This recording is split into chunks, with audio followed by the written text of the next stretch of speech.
Voice of America के Washington studio में खुशामदीद। मैं हूं साकिबुल इस्लाम। आप देख रहे हैं व्यू 360। आज के शो में अक़वाम मुत्तहिदा का कश्मीर में इंसानी हुकूक की सूरत हाल पर तशवीश का इजहार, पाकिस्तान और भारत से रद्द-ए-अमल और अफगान अमन की राह में बढ़ती मुश्किलात का जायज़ा। प्रोग्राम में हम आपके लिए और क्या कुछ लेकर आए हैं, देखते हैं उसकी एक झलक। ये है वॉइस ऑफ अमेरिका की पेशकश व्यू 360। फुटबॉल का आलमी कप शुरू, क्या रूस तैयार है? It's not simple. और अमेरिका में कुछ लोगों की जिंदगियां बदलता रमजान का महीना।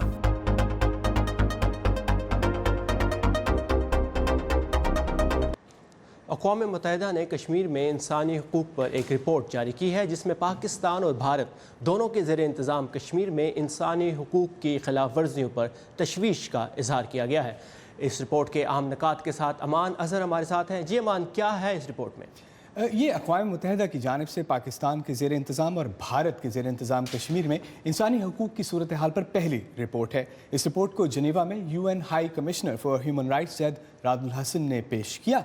इसमें पाकिस्तान के ज़ेर इंतज़ाम कश्मीर में आज़ादी राय जैसे हुकूक की सूरत हाल पर तहफ़्फ़ुज़ात के इजहार के साथ भारत के ज़ेर इंतज़ाम कश्मीर में इंसानी हुकूक की शदीद खिलाफ वर्जियों पर भारत को तनकीद का निशाना बनाया गया है। अक़वाम मुत्तहिदा ने इन मुबैशिना खिलाफ वर्जियों की बैनुल अक़वामी तहक़ीक़ात के लिए एक कमीशन कायम करने का मुतालबा किया। रिपोर्ट में कहा गया है कि भारतीय अफ़वाज की जानिब से ताकत का बेजा इस्तेमाल किया गया, जिसके नतीजे में साल 2016 से मुतअद्दिद अफराद हलाक और ज़ख्मी हुए। अक़वाम मुत्तहिदा के इंसानी हुकूक के कमीशन ने भारतीय अफ़वाज के खिलाफ इंसानी हुकूक की खिलाफ वर्जियों पर कानूनी कार्रवाई न किए जाने पर तनकीद की है। जुलाई 2016 से अप्रैल 2018 की दरमियानी मुद्दत में अंदाज़ों के मुताबिक भारतीय अफ़वाज ने भारत के ज़ेर इंतज़ाम कश्मीर में 145 शहरियों को हलाक किया। इसी अरसे में मुसल्लह गिरोहों की जानिब से 20 अफराद को हलाक किया गया। साल 2016 में शुरू होने वाली हुकूमत मुखालिफ मुजाहिरों को रोकने के लिए भारतीय अफ़वाज ने ताकत के बेजा इस्तेमाल किया, जिससे मुतअद्दिद गैर कानूनी तौर पर हलाक और बड़ी तादाद में मुजाहिरीन ज़ख्मी हुए। उसके अलावा कमीशन ने मुबैशिना इज्तिमाई कब्रों की तहकीकात का भी मुतालबा किया है। पाकिस्तान पर उसके दहशतगर्दी के खिलाफ कवानीन को हुकूमत मुखालिफ मुजाहिरों और इख्तलाफ राय को दबाने के लिए इस्तेमाल करने पर तनकीद की गई है। रिपोर्ट के मुताबिक पाकिस्तान के ज़ेर इंतज़ाम कश्मीर में हकूक़ इंसानी की खिलाफ वर्जियाँ मुख्तलिफ नौइयत और सतह की हैं। जी थैंक यू मान for these updates about this report. और पाकिस्तान के ज़ेर इंतज़ाम कश्मीर के सदर मसूद खान ने वॉइस ऑफ अमेरिका से बात करते हुए अक़वाम मुत्तहिदा की इस रिपोर्ट का खैर मक़दम करते हुए इसे कश्मीरियों की इखलाकी फतह करार दिया। जबकि दूसरी तरफ भारत से भी इस रिपोर्ट पर रद्द-ए-अमल सामने आ रहा है। जानने के लिए चलते हैं दिल्ली में वॉइस ऑफ अमेरिका की नुमाइंदा रितुल जोशी के पास। रितुल, भारत में इस रिपोर्ट पर सख्त तनकीद की गई है, क्या कहा जा रहा है इस बारे में? साकिब, एक तो पूरी तरह से रिजेक्ट कर दिया है भारत ने इस रिपोर्ट को। इसको झूठा, मोटिवेटेड और अनवेरिफाइड फैक्ट्स को जोड़ करके बनाई गई एक रिपोर्ट बताया है। जो चीज़ सबसे ज़्यादा चुभी है भारत को, वो उसकी आर्म्ड फोर्सेस पर जो सवाल उठाए गए हैं वो चीज़ है। और भारत का कहना है कि इस रिपोर्ट में जो क्रॉस बॉर्डर टेररिज्म है, जिसका इल्ज़ाम भारत पाकिस्तान पर लगाता है, उसको बिल्कुल भी कहीं किसी कंसिडरेशन में नहीं लिया गया। और भारत हमेशा से अपनी स्टेटेड पोजीशन रखता आया है कि जम्मू और कश्मीर उसकी टेरिटरी का हिस्सा है और पाकिस्तान ने उसे गैर कानूनी तरीके से कब्जे में लिया हुआ है, अग्रेशन के जरिए। और इस चीज़ को इस रिपोर्ट ने पूरी तरह नकारा है। ये बात भारत को शायद बिल्कुल नागवारा गुजरी है। इसके अलावा एक और चीज़ भारत ने कही है कि ये जो आज़ाद जम्मू एंड कश्मीर जैसी चीज़ है या गिलगित बाल्टिस्तान जैसी कोई चीज़ एग्जिस्ट ही नहीं करती। भारत ने ये भी बोला है कि जो भारत का कॉन्स्टिट्यूशन है वो सभी सिटीजन्स को, इंक्लूडिंग जम्मू एंड कश्मीर के जो सिटीजन्स हैं, उन्हें फंडामेंटल राइट्स और फ्रीडम देता है। और इसके लिए उसके पास एक जुडिशरी है, उसके पास एक ह्यूमन राइट्स कमीशन है, उसके पास सिविल सोसाइटी है, उसके पास एक वाइब्रेंट मीडिया है जो इन पर नजर रखता है। और इसीलिए भारत ने इस रिपोर्ट को पूरी तरह से रिजेक्ट भी किया है। साकिब, साथ ही साथ अपना ऑब्जेक्शन और अपनी नाराजगी UN में दर्ज भी की है, ये कहते हुए कि हम इस रिपोर्ट को नहीं मानते और आगे भी हम अपनी टेरिटरी कम्युनिटी को इसी तरह से प्रोटेक्ट करते रहेंगे। साकिब, और पाकिस्तानी हुकूमत की तरफ से अभी तक कोई रद्द-ए-अमल सामने नहीं आया। रितुल जोशी हमारे साथ थे दिल्ली से। Thank you Ritul for these updates. Thank you. اور اقوام متحدہ کی جنرل اسمبلی نے کل ایک فلسطین کے حوالے سے ایک قرارداد منظور کی ہے، جس میں اسرائیل کے زیر تسلط علاقوں میں فلسطینی شہریوں کو تحفظ دینے کا مطالبہ کیا گیا ہے۔ اس سے قبل سیکیورٹی کونسل میں اس سے ملتی جلتی ایک قرارداد کو امریکہ نے بلاک کر دیا تھا۔ اس قرارداد میں حماس کا نام لیے بغیر عام شہریوں پر ہونے والے ہر طرح کے تشدد کی مذمت کی گئی ہے اور اسرائیلی فوج کی طرف سے فلسطینی شہریوں پر طاقت کے اندھا دھند اور نامناسب استعمال کی بھی مخالفت کی گئی ہے۔ قرارداد کے حق میں 120 اور مخالفت میں 8 ووٹ پڑے، جبکہ 45 ملکوں نے رائے شماری میں حصہ نہیں لیا۔ اس سے پہلے اقوام متحدہ میں امریکی سفیر نکی ہیلی نے جنرل اسمبلی کی طرف سے اسرائیل پر تنقید پر برہمی کا اظہار کیا، جبکہ مارچ کے اختتام سے اب تک اسرائیلی فوج کے ہاتھوں 120 فلسطینی ہلاک ہو چکے ہیں اور اسرائیلی فوج حماس کو تشدد کو ہوا دینے کا ذمہ دار ٹھہراتی رہی ہے۔ اور گزشتہ ہفتے افغان صدر اشرف غنی نے طالبان کو غیر مشروط جنگ بندی کی پیشکش کی تھی، جسے طالبان نے قبول کر لیا اور امریکہ کی طرف سے اسے سراہا بھی گیا۔ سال 2014 میں برسر اقتدار آنے کے بعد یہ پہلا موقع ہے کہ افغان صدر نے طالبان کے ساتھ غیر مشروط جنگ بندی کا اعلان کیا ہے۔ افغانستان میں امن پروسیس کا جائزہ لینے سے پہلے دیکھتے ہیں کہ یہاں واشنگٹن میں تجزیہ کار مختلف فریقوں کی جانب سے ملکی اور غیر ملکی سطح پر افغانستان میں امن کے لیے کی جانے والی کوششوں کو کیسے دیکھ رہے ہیں۔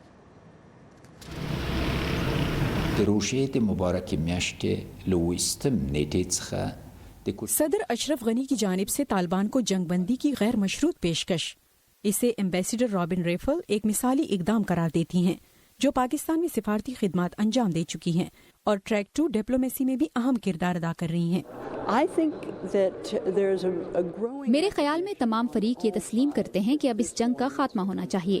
ذاتی طور پر صدر غنی کی طالبان کو پیشکش سے میری حوصلہ افزائی ہوئی ہے، لیکن ایسے اشارے بھی مل رہے ہیں کہ طالبان امن قائم کرنے میں دلچسپی رکھتے ہیں۔ گزشتہ ہفتے ہی امریکی وزیر خارجہ مائک پومپیو نے پاکستانی فوج کے سربراہ جنرل قمر باجوہ سے ٹیلی فون پر رابطہ کر کے دیگر معاملات کے علاوہ افغانستان میں امن و مصالحت کی کوششوں پر بھی بات چیت کی تھی۔ امریکی حکومت کی ایک اعلیٰ عہدیدار لیزا کرٹس نے تصدیق کی ہے کہ امریکہ نے پاکستان سے کہا ہے کہ وہ طالبان کے ساتھ براہ راست مذاکرات میں افغان حکومت کی مدد کرے، لیکن کچھ تجزیہ کار اسے پاکستان کے لیے ایک موقع کے طور پر دیکھتے ہیں۔ ہم اس کی امید کرتے ہیں کہ پاکستان اس سے فائدہ اٹھائے گا۔ اس کے علاوہ وہ اس امن عمل کو آگے بڑھانے میں بھی ایک ایکٹیو پارٹنر کے طور پر کام کرے گا۔ گزشتہ ہفتے کابل میں افغان علماء کا ایک اجلاس ہوا، جس میں انہوں نے خودکش حملوں کے خلاف فتویٰ دیا اور افغان حکومت اور طالبان دونوں پر جنگ بند کرنے اور مذاکرات کرنے پر زور دیا تھا۔ گزشتہ ماہ پاکستان، افغانستان اور انڈونیشیا کے علماء دین کا 100 فریقی اجلاس ہوا تھا اور آئندہ ماہ سعودی عرب بھی عالمی سطح پر علماء کی ایک کانفرنس منعقد کر رہا ہے۔ افغانستان میں امن قائم کرنے کے لیے اس طرح کے اجلاس کتنے کامیاب ثابت ہو سکتے ہیں؟ میرا نہیں خیال کہ علماء کی جانب سے یہ فتوے طالبان فوجی کمانڈروں کے رویے پر کوئی اہم اثر ڈالیں گے یا ان پر کوئی اثر پڑے گا جو لڑائی کا عزم کیے ہوئے ہیں۔ میرا نہیں خیال کہ یہ اثرات جنگ میں کوئی اہم تبدیلی لائیں گے۔ افغانستان میں مقامی سطح پر امن کے لیے احتجاجی دھرنے سے شروع ہونے والی تحریک میں اب تیزی آ رہی ہے اور یہ ملک کے باقی صوبوں میں بھی پھیل رہی ہے۔ ماہرین کا کہنا ہے کہ امن کی ان کوششوں سے طالبان، افغان حکومت اور بین الاقوامی کمیونٹی کو ایک سنجیدہ پیغام جاتا ہے کہ لوگ اب برسوں سے جاری جنگ سے عاجز آ چکے ہیں۔ نیلوفر مغل، اردو VOA، واشنگٹن۔ ایک طرف افغان صدر طالبان کے ساتھ تنازع کے سیاسی حل کے لیے پرعزم ہے تو دوسری طرف افغان طالبان کے امیر ملا ہیبت اللہ اخونزادہ نے امریکی حکومت سے براہ راست بات چیت کا مطالبہ دہرایا ہے، جبکہ امریکی صدر کی طرف سے افغانستان میں مشن جاری رکھنے اور طالبان اور داعش کو شکست دینے کے لیے نئے حکمت عملی کا اعادہ بھی کیا گیا ہے۔ اس پیچیدہ صورتحال پر تجزیہ لیں گے عادل نجم سے، جو بوسٹن سے ہمارے ساتھ ہیں۔ عادل نجم، ویلکم ٹو ویو 360۔ موجودہ حالات میں کیا افغان امن کی راہ مزید دشوار ہو رہی ہے؟ کیسے دیکھتے ہیں آپ اسے؟ میرے خیال میں جو بھی خبریں آئی ہیں ان خبروں میں کچھ مثبت پہلو ضرور ہے، لیکن ہم نے اگر افغانستان میں کچھ بھی سیکھا ہے تو یہ سیکھا ہے کہ کسی ایک خبر پہ ہمیں بہت زیادہ انحصار نہیں کر لینا چاہیے کہ آئندہ کیا ہوگا۔ میری رائے یہی ہے کہ یہ اچھی بات ہے کہ اگر طالبان جو ہیں ان کی طرف سے کوئی ایسی پیش رفت ہوتی ہے کہ لگے کہ وہ امن چاہتے ہیں، لیکن اصلی جو مسئلہ اس وقت ہے وہ یہ ہے کہ پاکستان افغانستان امریکہ یہ سہ فریقی تعلقات جو ہیں جب تک ان میں بھی ساتھ بہتری نہیں آتی تو طالبان کے ساتھ جو گفتگو ہے اگر ہوگی یا ان کے ساتھ جو جنگ ہے جو ہو رہی ہے اس میں بہتری نہیں آئے گی. تو آپ نے تینوں فریقوں کی بات کی، افغانستان، پاکستان اور امریکہ، تو کیا یہ تینوں فریق واقعی چاہتے ہیں کہ افغان میں جنگ بندی کا جو عمل ہے وہ طے پائے اور جنگ ختم ہو؟ میرے خیال میں یقیناً یہ تینوں ضرور چاہتے ہیں.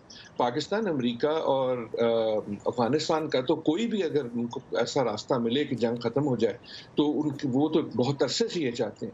طالبان کیا یہ چاہتے ہیں یا نہیں اس کی میرے خیال میں ابھی تک ہمارے پاس کوئی ایسی ٹھوس ثبوت نہیں ہے. اور لیکن اصلی مسئلہ یہ ہے کہ پاکستان، افغانستان اور امریکہ چاہتے ضرور ہیں لیکن ان کی ذہن میں جو ایک ویژن ہے کہ امن کی کیا صورتحال ہوگی وہ مختلف ہے. صحیح. تو اس میں رکاوٹ کیا ہے؟ اگر تینوں فریق یہ چاہتے ہیں کہ جنگ ختم ہو اور سیاسی حل نکالا جائے اس مسئلے کا، تو آپ اس میں سب سے بڑی رکاوٹ کیا دیکھ رہے ہیں؟ کہ ان کا سیاسی حل مختلف ہے. ان کا جو گول ہے وہ ایک ہے لیکن ان کا سیاسی حل مختلف ہے.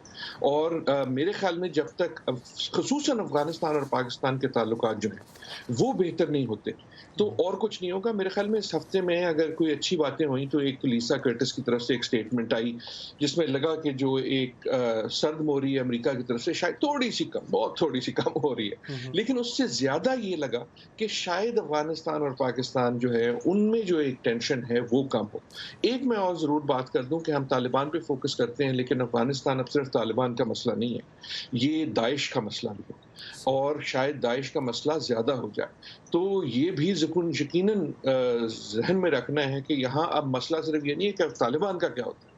طالبان کے سربراہ نے جو خط لکھا، ایک طالبان کے سربراہ کی طرف سے ایک خط سامنے آیا اور پھر امریکی صدر نے بھی امریکی کانگریس کو خط لکھا جس میں کہا گیا کہ افغانستان میں جنگ میں تیزی لائی جائے گی اور اس کا مقصد یہ ہے کہ سیاسی حل کے لیے موزوں حالات پیدا کیے جائے. تو وہ موزوں حالات کون سے ہو سکتے ہیں؟ میرے خیال میں موضوع حالات اس سٹیٹمنٹ سے تو یہ ہے کہ ہم تمہیں اتنا ماریں گے کہ تمہیں آنا پڑے گا امن کی طرف.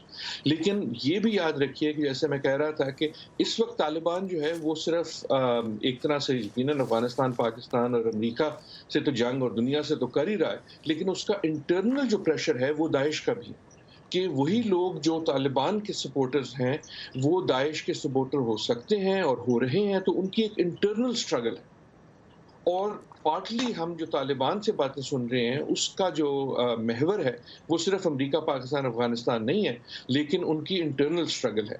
پاکستان یا امریکہ یا افغانستان کو یہ دیکھنا ہے کہ طالبان سے ہمیں یقیناً جنگ جیتنی لیکن اس طرح جیتنی ہے کہ داعش سے بھی جیتیں. یہ نہ ہو کہ طالبان تو غائب ہو جائے لیکن طالبان کا اور بھی مشکل چیز آ جائے.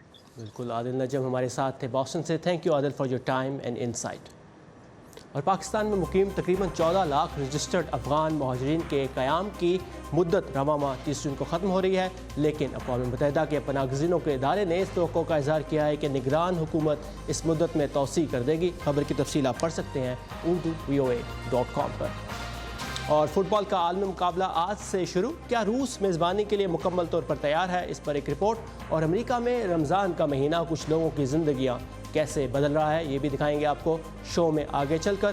اس وقت دیکھتے ہیں کچھ اہم اس سے پہلے لیکن روس میں جو فٹ بال کا عالمی مقابلہ ہے اس کی تیاریاں روس کافی عرصے سے کر رہا تھا لیکن کیا روس واقعی اب اس ورلڈ کپ کے لیے تیار ہے؟ اس کے بارے میں یہ رپورٹ دیکھتے ہیں. اس کے بعد پھر آپ کو رمضان کے حوالے سے کچھ رپورٹ دکھائیں گے.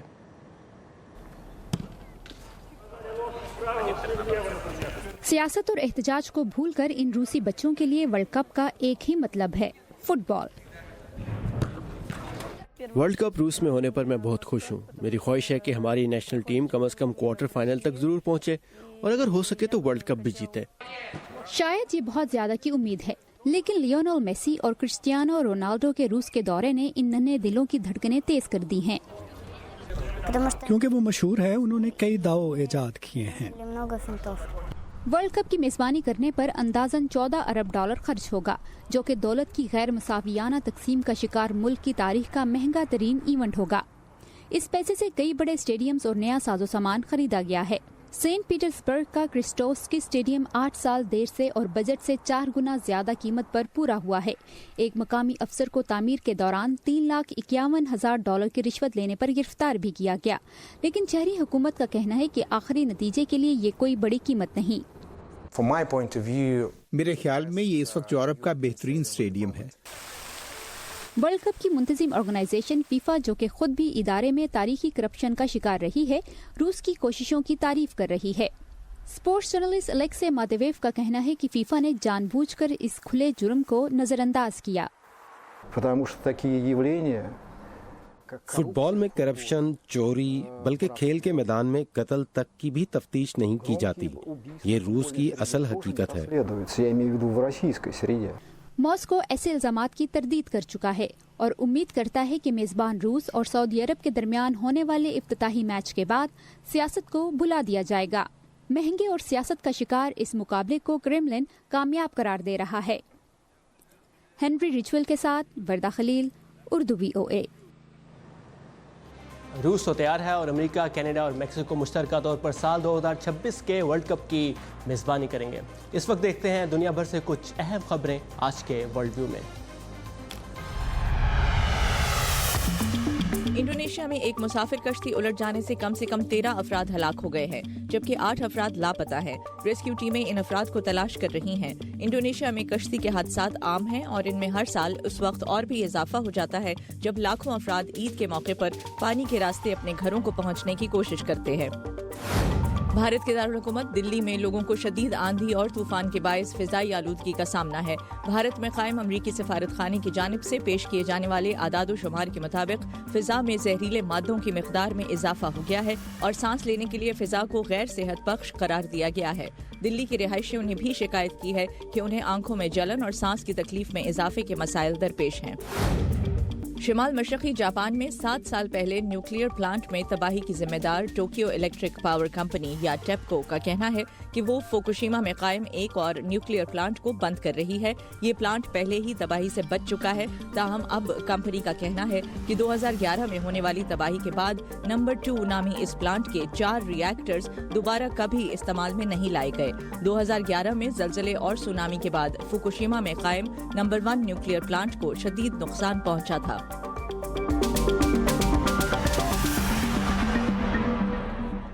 माह रमज़ान अपने इख्तिताम को पहुँच रहा है। जहाँ पूरी दुनिया में मुसलमानों ने इस महीने को अक़ीदत और एहतराम से मनाया, वहीं कुछ नौ मुस्लिमों के लिए चंद चैलेंजेस भी दरपेश रहे।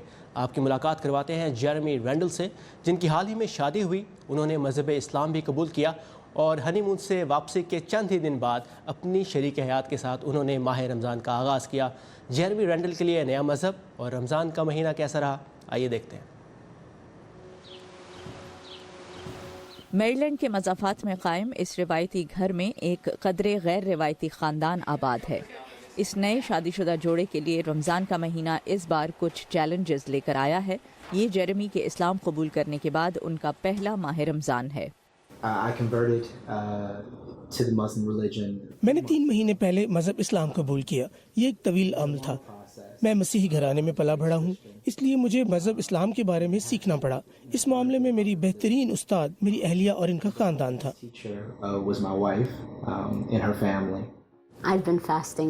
मैं इतनी ही उम्र से रोजे रखती आ रही हूँ, लिहाजा जेरेमी का इस उम्र में अचानक रोजे रखना शुरू कर देना इतना आसान और सादा नहीं है। It's not simple and it's not easy. Your instinct takes over. I was going to pop one of these in my mouth. What was most challenging for me? मेरे लिए सबसे मुश्किल अमल मज़हब की तब्दीली और ख़ुद को इस मकाम तक लाना था जहां मैं इस रिश्ते के बारे में खुद एतमादी से अपने वालिदैन से बात कर सकता। उन्होंने इस खबर का खैर मकदम किया। वो आर्यम से मोहब्बत करते हैं। जेरेमी ने मार्च की 17 तारीख को मेरीलैंड के मुस्लिम कम्युनिटी सेंटर में मज़हब इस्लाम कबूल किया। प्यू रिसर्च सेंटर की एक तहकीक के मुताबिक अमेरिका में 9% नए मुसलमान कहते हैं कि उनके लिए तब्दीली मज़हब की बड़ी वजह शादी है। किसी से तब्दीली मज़हब के बारे में बात करना मेरे लिए एक बड़ा मरहला था। इसलिए जब जेरेमी के खानदान से इस हवाले से बात करने का मौका आया तो ये मेरे लिए इंतहाई खौफजदा कर देने वाला था। उन्होंने बहुत ताउन किया और उन्होंने देखा कि जेरेमी और उसका बेटा दोनों ही बेहतर हाथों में होंगे। जेरेमी की पहली अहलिया यानी उनके बेटे जेरेमिया की वालिदा 5 साल कबल कैंसर के बायस इंतकाल कर गई थी। 1 महीने तक रोजे रखने का ख्याल ऐसा ही था जिसके बारे में जेरेमी ने ज्यादा नहीं सोचा था, लेकिन अब रमजान का महीना मुकम्मल हो रहा है और इस फैमिली के लिए रोजे रखना मुश्किल नहीं रहा। लेकिन 10 साल की उम्र के जेरेमिया का क्या वो भी रोजे रख रहे हैं? नहीं, मैं रमजान में हिस्सा नहीं ले रहा। जेरेमिया की परवरिश अब एक मुस्लिम घराने में हो रही है। शादी के बाद से वो आर्यम को माँ कहकर मुखातिब करते हैं। आर्यम अपने शौहर और गोद लिए हुए बेटे से इत्तफाक करती हैं कि जेरेमिया खुद फैसला करेगा कि वो कौन से मजहब में ज़्यादा बेहतर महसूस करता है और वो रोज़ा रखे या ना रखे। बेटी अयूब के साथ नुखबत मलिक, उर्दू VOA। एक पाकिस्तानी मुसलमान और साबका अमरीकी फ़ौजी को जब दूसरे मज़ाहिब से ताल्लुक़ रखने वाले अपने साथियों और दीगर अफराद की जानिब से रमज़ान के महीने और रोज़े रखने की तालीमात के बारे में सवालात का सामना करना पड़ा, तो उन्होंने इन सवालात का बेहतर तौर पर जवाब देने के लिए 29 for 29 प्रोग्राम शुरू किया। ये प्रोग्राम कैसे रिटायर्ड अमरीकी फ़ौजियों को इस्लाम और मुसलमानों को बेहतर तौर पर समझने में मदद फराहम कर रहा है, ये जानने की कोशिश की मैंने उनके साथ रमज़ान का एक दिन गुजार कर। आप भी देखिए। Hey, very nice to meet you. Thank you very much for coming for you. Rob Davis एक रिटायर्ड अमरीकी फ़ौजी हैं जो आज अपने एक ऐसे नए दोस्त के घर रमज़ान का एक दिन गुजारने आए हैं जिनसे वो पहली बार मिल रहे हैं। Please, come on in. बरक्स इसके जो हम मीडिया या सियासत में देखते हैं, मैं अपने साथ रहने वाले अमरीकियों के साथ हूँ, चाहे इनका कोई भी मजहब, रंग व नस्ल या अमरीका में रहने की इनकी कोई सी भी कानूनी हैसियत हो। क्या हाल है? और हारिस राजा वो पाकिस्तानी अमरीकी हैं जिन्होंने आज रॉब डेविस को अपने घर में मदऊ किया है। हम उनको अपने घर पे ठहराएंगे, उनको अपना तरीक़ेकार बताएंगे कि कैसे हम रोज़ा रखते हैं, क्या बाकी काम करते हैं, और सुबह उनको नाश्ता वगैरह कराएंगे। अगर उन्होंने रोज़ा सुबह भी रखना है तो उनको रोज़े में सहरी कराएंगे। इन दो अजनबी दोस्तों को मिलाया है मंसूर शम्स ने, जो खुद एक रिटायर्ड अमरीकी फ़ौजी हैं, एक प्रोग्राम 29 for 29 के ज़रिए। तो कोशिश ये है कि जब उनको एक ये इंटीमेट अपॉर्चुनिटी मिलेगी इकट्ठे होने की, तो बाकी भी जो लोग अमेरिका में जिनको बहुत कंसर्न रखते हैं मुसलमानों से कि ये दहशतगर्द हैं या डेंजरस लोग हैं, उनको भी इंकरेजमेंट मिलेगी कि हम जाके we can get to know people. Mansoor ने अमेरिका भर में अपने दोस्तों और साबका फ़ौजियों से रब्ता किया और उन्हें इस बात पर राज़ी किया कि वो एक मुसलमान अमरीकी ख़ानदान के साथ रमज़ान के महीने का एक दिन गुजारेंगे। लेकिन सिर्फ रिटायर्ड अमरीकी फ़ौजी ही क्यों?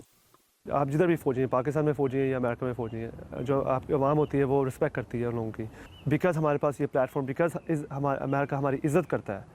जब वो हमें देखेंगे दूसरे मुसलमानों के साथ कि हम उनके साथ इंटरेक्ट कर, हम उनके साथ जाके एक रात गुजार रहे हैं, तो शायद जो दूसरे लोग हैं उनको भी उनके जो फियर्स हैं, उनके जो कंसर्न्स हैं वो कम हो जाएंगे। So this was when sunrise was today, and then Rob ने रमज़ान के इस एक दिन का भरपूर तजुर्बा हासिल करने के लिए न सिर्फ सुबह सवेरे उठकर रोज़ा रखा, बल्कि उन्होंने ख़ास तौर से इस्लाम और मुसलमानों के बारे में पढ़ा। मैं एक ऐसे इलाके में पला बढ़ा जहाँ ज़्यादा मुसलमान नहीं थे। मैंने पहली बार मुसलमानों को करीब से उस वक्त देखा जब मैं इराक में अमरीकी फ़ौज के साथ तैनात था।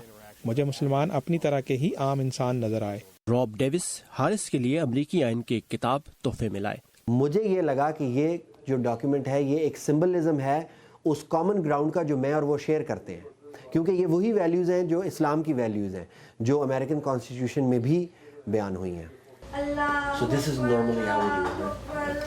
एक तवील दिन के बाद रॉब ने हारिस की फैमिली के साथ पाकिस्तानी तर्ज की इफ्तार की और उन्हें नमाज पढ़ते हुए भी देखा। अल्लाहु अकबर। मंसूर का कहना है कि ये ज़रूरी है कि आम अमरीकियों और दीगर मज़ाहिब के दरमियान खलीज को कम किया जाए, और 29 for 29 प्रोग्राम इसी सिलसिले की एक कोशिश है।